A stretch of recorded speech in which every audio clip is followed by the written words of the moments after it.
Bonjour YouTube, je suis Sébastien et voici comment changer la batterie d'un X5 4,6 litres 53. Il vous faudra une douille de 13, une douille de 10. J'utilise un cliquet, ou c'est des clés à pipe, des clés plates, peu importe, dans le fond. Il faudra aussi, si vous en avez une, enlever la housse de protection du coffre. Moi, avec le Labrador, c'est obligatoire pour les poils. Donc on va perdre quelques instants à l'enlever, mais ce ne sera pas très long. Ensuite, il faudra soulever le fond de coffre. Ça se fait avec la petite poignée qui se soulève. Et il y a un crochet qui vient s'accrocher sur le joint. Et ce système peut fonctionner dans la théorie, sauf si le joint est humide parce qu'il a plu. Ce qui évidemment vous arrivera et comme vous pouvez le voir, le coffre tombe. Alors moi je vais persister parce que sinon c'est pas drôle. Mais dans le fond, je vous invite à l'enlever puisqu'il suffirait de le tirer pour aller le poser ailleurs. Et ça vous évitera bien des problèmes et de le prendre sur la tête, ce que vous me verrez faire un peu plus tard dans la vidéo. Pour votre amusement bien sûr.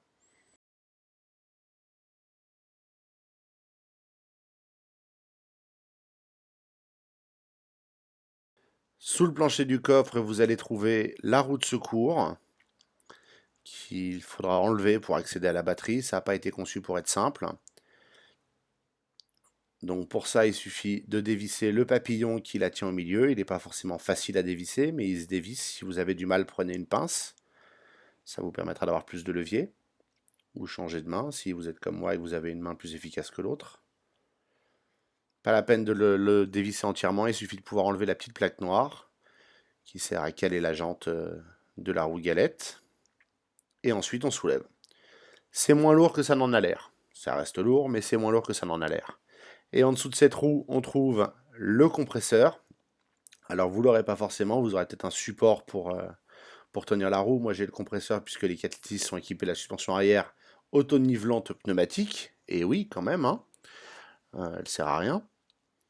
Et ce compresseur est tenu sur 3 platines en acier qui sont vissées donc en triangle. Il y a 2 écrous à défaire à l'arrière du coffre. C'est ce que vous me voyez défaire en ce moment. Ceux-là sont du 13. Donc là, j'en ai enlevé un. C'est pas la peine d'enlever celui du milieu. Il suffit d'enlever les 2 qui sont sur le côté. Celui du milieu tient à autre chose. Pas notre problème pour l'instant. Ce sera un problème pour une autre fois, j'imagine.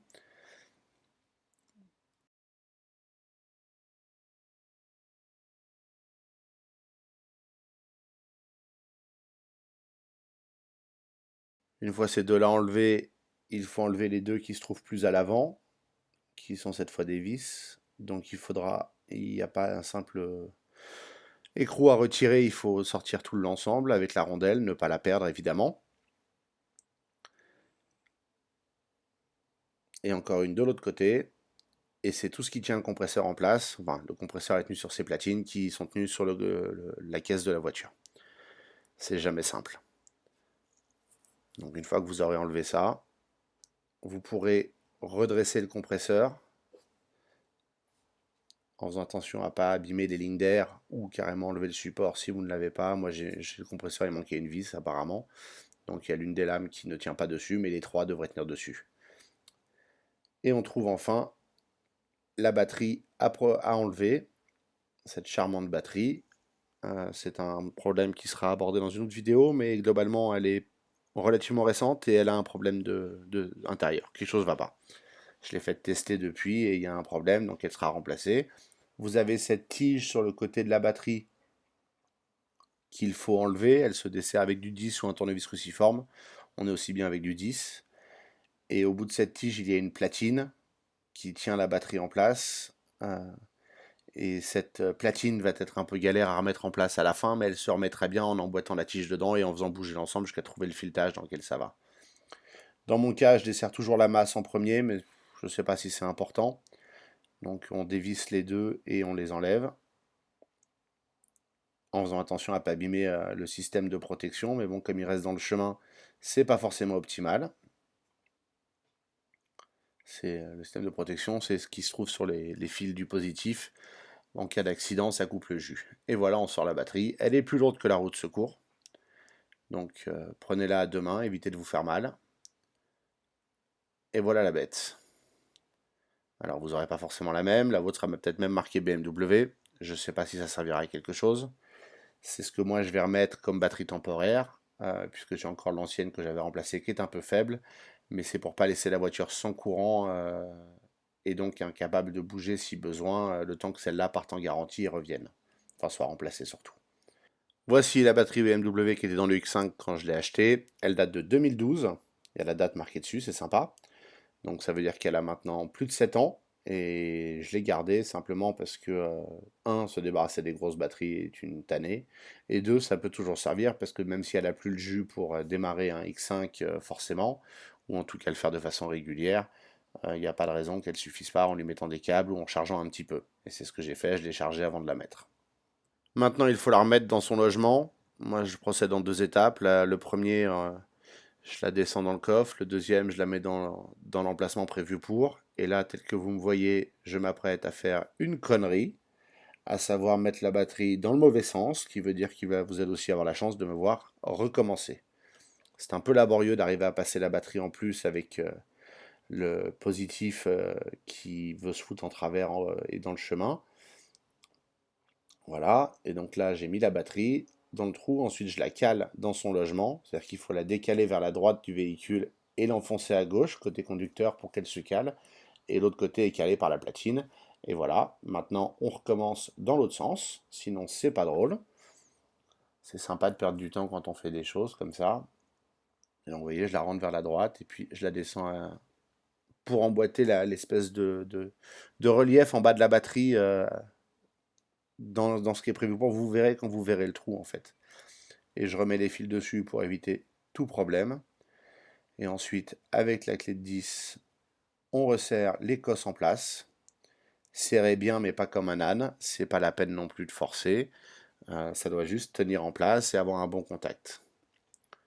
Si vous trouvez vos cosses de batterie ou les cosses sur les terminaisons plus et moins côté fil d'être comme oxydées, n'hésitez pas à passer un coup de papier de verre pour enlever l'espèce de pellicule et mettez éventuellement un peu de graisse conductrice à la place.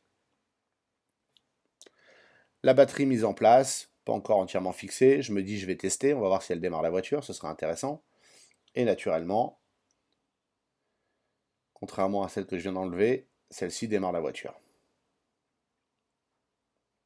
C'est à peine vexant, j'enlève une batterie qui est résolument plus neuve, pour une batterie qui est résolument trop vieille, et la vieille démarre la voiture. Et elle l'a démarré plusieurs fois déjà depuis sans que j'ai à la recharger. Je serais presque vexé si je ne savais pas qu'en cas d'usage intensif, la batterie ne tiendrait plus le coup. Bien que cette batterie ne soit pas destinée à rester, on va quand même remettre la tige en place. Pour ça, j'ai remis la platine au fond. Je trouve le trou dans la platine avec la tige et puis je cherche le trou avec le filetage euh, en essayant de visser. Et une fois que c'est dedans, on le sait, on le sent, c'est pas très difficile à trouver, vous devrez y arriver. Et il suffit de le serrer à la main et puis de mettre un tour, enfin pas un tour, de finir le serrage avec la clé de 10 pour que ce soit fermement tenu. L'objectif étant que la batterie ne puisse pas bouger dans les virages, ni sur les bosses, ni sur les secousses diverses, etc. Voilà, là je viens de prendre le coffre de la voiture sur la tête. C'est comme ça quand c'est sympa. Cette voiture est destinée à me rendre heureux. Et c'est donc vexé que je vais donc finir le serrage de cette tige avec la clé de 10. Et ensuite, remettre le compresseur en place. Alors là encore, j'ai une lame qui se met mal, mais la procédure est exactement l'inverse que celle du démontage. Il faut aligner les trous et caler la caméra pour pas qu'elle tombe. Alors évidemment, les platines pivotent en l'absence de points les tenant à leur extrémité, mais on arrive à les aligner à nouveau en faisant toujours attention à ne pas abîmer les lignes d'air si vous avez le compresseur. Si vous ne l'avez pas, ce sera beaucoup plus simple. Et si vous avez comme moi une lame qui est mal fixée, remettez-la en place avant de commencer à visser, sinon il faudra le faire deux fois.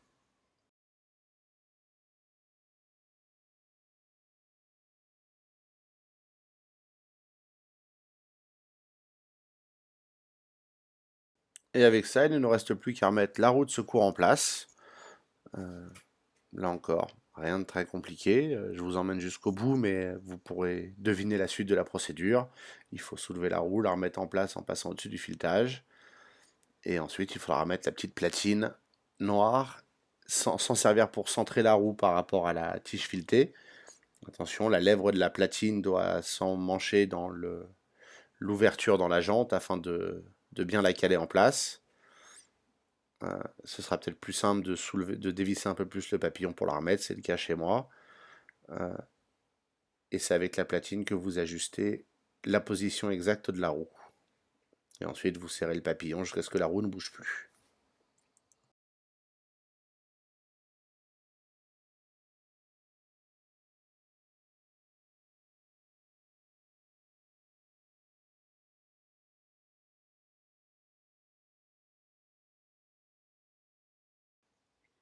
Et pour finir, il ne restera plus qu'à remettre ce fond de coffre que vous aurez au nom pris sur la tête.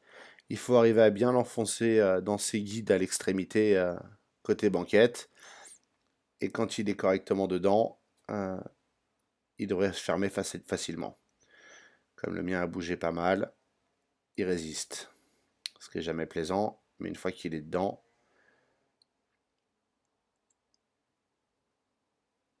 il suffit de taper dessus. Et il s'emboîte correctement, et on referme la petite poignée pour rien abîmer. Et on a terminé, on a maintenant changé la batterie. Merci d'avoir suivi cette vidéo, si elle vous a été utile, n'hésitez pas à la liker, et pensez à vous abonner pour voir d'autres super trucs et astuces, et me voir prendre d'autres coups sur la tête en travaillant sur le X5.